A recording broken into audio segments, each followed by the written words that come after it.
Abe mamamatay dahil sa kanyang pagiging sakim, Yuhan magtatagumpay na makuha ang Muramusa at makikilala niya na ang user ng Future Guide Relic kung saan may inlove ito dahil sa sobrang laki ng kanyang embutido. Kaya naman simulan na natin ng chapter 10 up to chapter 12. At kung bago ka lamang sa aking channel at gusto mong sibaybayan ng kwento ng Tomb Raider King ay mag-subscribe at follow ka lamang. Let's go! Nakikiusap ang mga tao na sana'y may pumigil sa babae dahil ngayon ay tila ba nawawala ito sa kanyang sarili habang sa isip ni Yuhan na nasaniban ito dahil sa paghawak sa patalim. Kapag mas madami daw ang nasaniban ay mas lalong mahihirapan ang mga tao na makatakas at sa huli ay walang makakaligtas sa kanila dahil sa patibong na ito. Kapag mas maraming mamamatay ay mas mabubuo din ang tulay na ito at tanong ni Yuhan na si Abby daw ba ang dahilan kung bakit sila nahulog sa patibong at sagot ng isang lalaki na pagkatapos nila itong iligtas ay kumanta ito ng isang kanta kung saan lumabas ang patibong na ito. Sinabi daw ni Abby na kailangang mamatay nila upang hindi lumabas ang katotohanan at naisip ng bida na maaaring ito ang sinabi ng manghuhula kay Abe at sa kanyang pagbaba ay ginamit niya ang kanyang patalim upang wasakin ng mga sandata. Sa kanyang pagbaba ay agad siyang sinugod ng babae pero ginamit niya ang relic na lubid upang kalibutan ang dalaga para hindi na ito makawala. Kinuha niya ang patalim na hawak ng babae sabay inutusan siya nito na patayin ng mga tao sa kanyang paligid pero sagot ni Yuhan na sino daw ba ito para siya ay utusan. Nakita ni Yuhan na isa itong C-rank relic kung kaya't agad niya itong tinapon dahil para sa kanya ay wala itong silbi, samantalang ang babae ay humihingi ng tulong dahil nais makipaglandian sa kanya ng lubid. Pinabalik ng bida ang lubid sa kanya at sinabi sa mga tao na sumunod ito sa kanya para sila ay makalabas, habang pinakita naman si Abe kung saan natatawa ito dahil nagawa niyang ligpitin ng mga witness sa pangyayari at nahanap na din niya ang silid kung saan makikita si Muramusa. Kailangan na lamang daw niyang makita ang relic at ligpitin ng bida dahil sa ginawa nitong pagkuha sa dalawa niyang relic, pero kahit anong gawin niya ay tanging mga peking sandata lamang ang kanyang nakukuha. Sa kanyang paglingon ay dito na din dumating ang mga tao na galit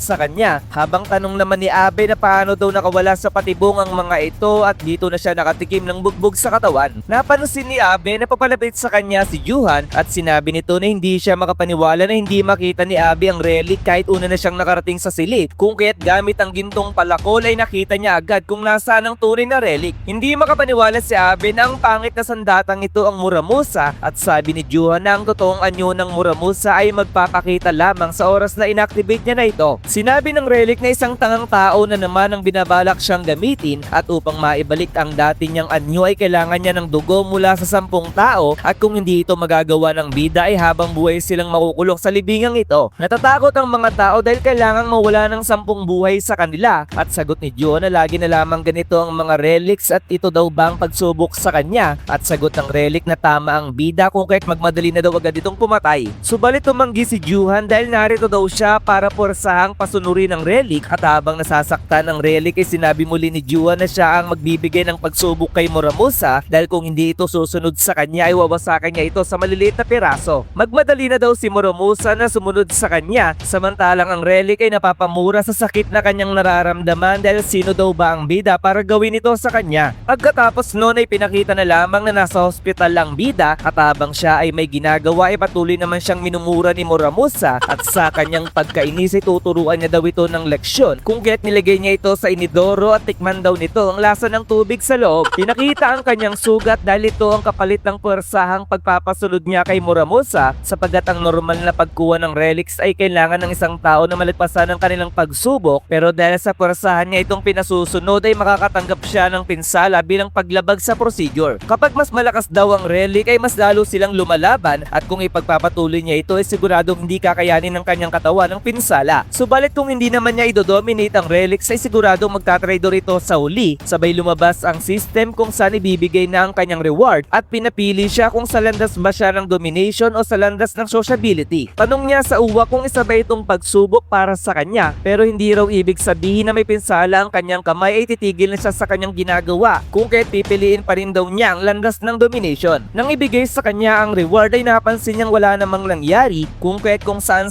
niya ito hinahanap at nasabing kung gagayahin ng uwak ang isang laro ay gawin daw ito ng maayos at sa pagdukot niya sa kanyang bulsa ay nakita nito ang isang silver pill na pagkain. Mukha daw kailangan niya itong kainin at kung mamamatay daw siya sa pagkain ito na ang kanyang kapalaran at sa paglunok niya sa bulita sa inaya niya na si Muramusa na umuwi habang minumura siya nito. Naramdaman niya ang pag-epekto ng gamot kung kaya't nabitawan binitawan niya ang relic at sa kanyang pagdilat ay napansin niyang gumaling ang kanyang sugat. Bihira daw makita ang relic na kayang magpagaling at sinabi ng system na dahil nakayanan ni Juhan ang side effect ni Muramusa ay nagkaroon ito ng skill na tolerance. Ito raw ang unang pagkakataon na nakita ni Juhan ang skill na ito at maaari daw na isa itong unique ability na ginawa para lamang sa kanya. Binalita naman sa TV ang paglabas ng libingan ni Muramusa kung saan si kwentang katao ang nakulong sa loob nito at ayon sa witness na maraming patibong ang nasa loob at binalak silang patayin ng isang tao na mula sa Japanese excavation team. Tumawag na raw ang Korea sa Japanese government at pinagpapaliwanag din ng China at Russia ang Japan sa nangyari at nagbigay din raw ng pahayag ang US tungkol dito. Pinapagalitan naman ng mga opisyal mula sa Japanese excavation team ang isang lalaki dahil sa alam na ng media ang tungkol sa relics at libingan at bukod pa raw doon ay nagdulot ito ng kahihiyan sa kanilang bansa. Ang kasamahan daw ng lalaki ang nagsanhi ng kaguluhang ito at hindi raw sapat ang kamatayan ni Abe para magbayad sa kanyang nagawa at sagot ni Mori ang leader ng excavation team na hindi nila inaasahan ang gagawing pagkilos ng Koreanong nabanggit sa hula. Si Mori daw ang nagsabi sa kanila na sila ang bahala sa Koreanong ito pero sagot ni Mori na may mga pangyayaring naganap na medyo nahirapan sila pero may solusyon na sila dahil magagawa nilang malocate kung saan ang bida sa pamamagitan ng future guide relic. Sagot ng opisyal na kailangan munang makita ng user sa personal lang bida para magawa niyang mamonitor ang lokasyon nito pero sagot muli ni Mori na kahit incomplete ay pwede na nila itong magawa ngayon dahil si Abby daw na may marka ay nagawang ma-encounter ang bida. Humahanap na din daw ng paraan ng mga scholars upang magamit ang future guide relic kahit hindi sila ang original na nagmamay-ari dito at malaki daw ang suportang binibigay ng TKBM Group para sa kanilang research. Bibigyan pa raw nila ng isang pagkakataon si Mori at sagot ni Mori na siya ay nangangako na gagawin niya ang lahat para mailigpit si Juhan. Iniisip naman ni Juhan kung gaano ka-amazing ang bago niyang skill na tolerance dahil ang lahat daw ng user ng relics ay nakakaranas ng side effects at kung ang skill niya na ito ay para sa laso ng relic ay siguradong ginawa ang skill na ito para lamang sa kanya. Tanong niya sa uwa kung ano ang binabalak nito dahil magkakaroon daw ba siya ng benepisyo sa pagbibigay ng advantage sa bida pero kahit pilit niya itong pinapasagot sa kanya ay wala pa rin siyang makuwang sagot mula sa uwa. Biglang tumawag sa kanya si Songwoo at report nito na tinignan niya sa checklist ang pangalan ng mga